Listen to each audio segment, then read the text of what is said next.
اومدم براتون میوه‌های استوایی تست کنم. هستشم مثل مار میمونه، خیلی هم تیزه. اژدها یا پشن فروت غیر و زرد، خیلی نرمه.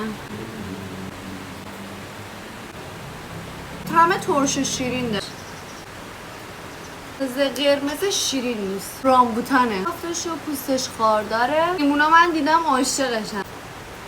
بافتش مثل خرمالو میمونه ولی سفید. بعدی معروف پاپایا. خیلی نرمه، نگاه کنید.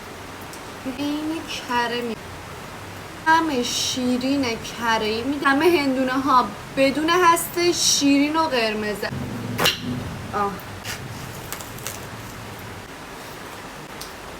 نگاه کلا اون داخل رو داری میخوری. سالک یا همون میوه مار، چون پوستش مثل پوست مار میمونه، خیلی هم تیزه. ایش خرد و سفته، مثل سیب میمونه. یه ترکیبی از آناناس و سیب. خیلی تیغ داره، اصلا نمیتونم دستم بگیرم. خیلی شیرین تره، چون خیلی بیشتر. گیری فروت استوایی. پوست زخیمی هم داره.